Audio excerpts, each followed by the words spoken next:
ପିଲାମାନେ ଆସ ତୁମ ଗ୍ରାମ ବିଷୟରେ 10 ଧାଡ଼ି ଓଡ଼ିଆ ରଚନା ଲେଖିବା। ମୋର ଗ୍ରାମର ନାମ ମଧୁପୁର ଅଟେ। ଏହା ପୁରୀ ଜିଲ୍ଲାରେ ଅବସ୍ଥିତ। ଏହା ଗୋଟିଏ ଛୋଟ ଗାଁ। ଦୟା ନଦୀ ନିକଟରେ ପ୍ରବାହିତ। ଏହିପରି ଇମ୍ପୋର୍ଟାଣ୍ଟ ଆଣ୍ଡ ନଲେଜଫୁଲ୍ ଭିଡ଼ିଓ ଦେଖିବା ପାଇଁ ଆମ ଚ୍ୟାନେଲ ଆଲୋକ ଟିଜ୍କୁ ସବସ୍କ୍ରାଇବ୍ କରି ବେଲ୍ ଆଇକନ୍କୁ ଅଲ୍ ଭାବରେ ପ୍ରେସ୍ କରିଦିଅନ୍ତୁ। ଅଧିକାଂଶ ଗ୍ରାମବାସୀ ସାକ୍ଷର ଅଟନ୍ତି। ଗାଁର ଗୋଟିଏ ମୁଣ୍ଡରେ ଉଚ୍ଚ ବିଦ୍ୟାଳୟଟିଏ ଅଛି।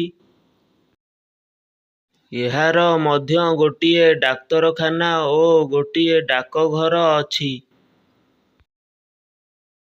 ମୋର ଗାଁରେ ବିଜୁଳି ବତୀ ଅଛି।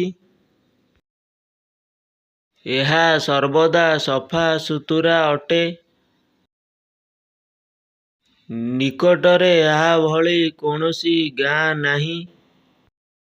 Thanks for watching. ଯଦି ଆପଣ ସବସ୍କ୍ରାଇବ୍ କରିନାହାନ୍ତି ଏବେ ହିଁ ସବସ୍କ୍ରାଇବ୍ କରନ୍ତୁ।